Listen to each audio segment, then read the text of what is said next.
Alright, full disclosure here, I had pretty much no intention of making a race result from this video. The only reason that I did was because of those kids that were standing behind my bike in transition.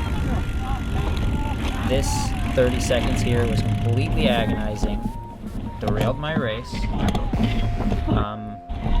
but ultimately ended up pushing through it, and I felt like that was a message that, you know, a part of racing that I wanted to share. Flew all the way to Florida, no reason to mail in a race in the first 10 minutes.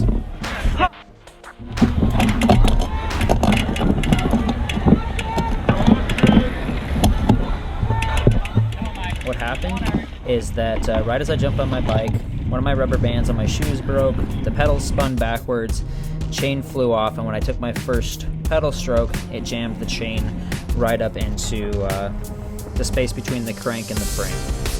Now, took me forever to get undone, but I jumped back on my bike and, call it like overconfidence or whatever it is, I took off with the mission to get back to the lead pack. Now, this is the third pack that I caught pretty quickly. We're still about 2K into the race, and luckily, even after kind of riding through that, I found this guy who's more than willing to do some work, and with a little bit of organization, we were able to get this pack moving pretty well.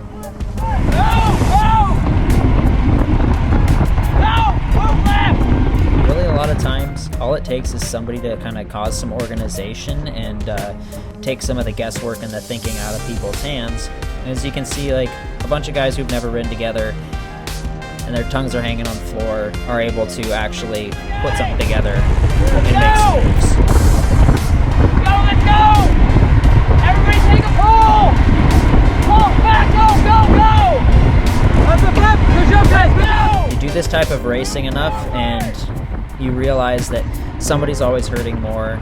Sometimes you're the guy who's getting yelled at, sometimes you're the guy who's yelling, but it's important that you always keep trying to move forward, because I knew that if we did, there were going to be some people in front of us that became satisfied with their position and we're not going to push it as hard as we were. Like, we might not win a lot of money at a race like this, but these points are valuable, and they make decisions with funding, with the next race that you're going to get into. So sometimes racing for 23rd place is 100% worth it. Now, just like it happens every year in Sarasota, going through the quote-unquote technical section of transition there, groups typically split up. Now, these two guys, Sobi from Canada and Legault from Canada as well, both worked really hard, and the three of us took a couple of really strong pulls, and by 1.5 laps into a 3-lap bike ride here, we caught up to the second pack. Now, the second pack had been losing time to the first pack. When we got there, this is Carson Madsen, by the way. He's an Xterra guy and is actually jumped in this Continental Cup because the money in Xterra has gone down the drain so hard lately that it was actually worth his time. So. Pull through!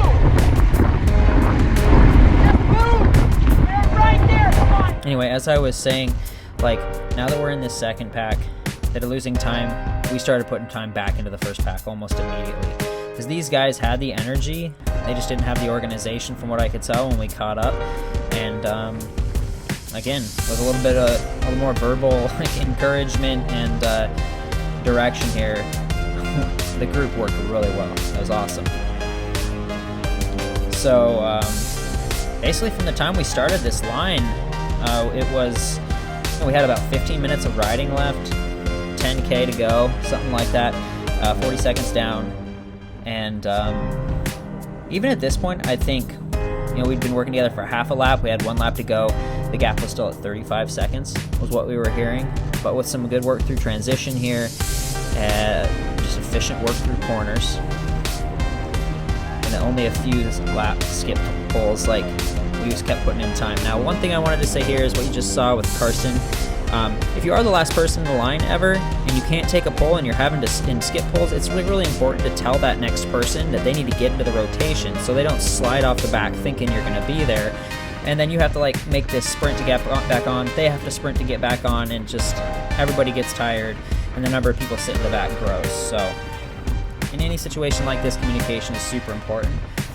And I kind of like I was yelling at the guys. Like, I knew that that lead pack, since I've been in it, always chills coming into transition the last 5K, getting ready for the run. And I knew if we kind of stayed on the gas a little bit, we'd bring it back a lot of time. So we did, and by the time we hit transition coming in here, we were only about 10 seconds down, which there wasn't a lot left in the legs for the run, but looking back at that group of guys right there, those are a bunch of guys who didn't just completely settle with 30th place and set out to get closer to the front and be a factor in this thing. So hats off to every one of those guys.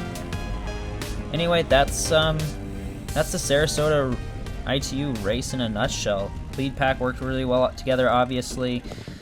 I ended up coming home in 15th place, and yeah, a little bit of a lesson in keeping your head in the game. So I hope you guys got something out of it.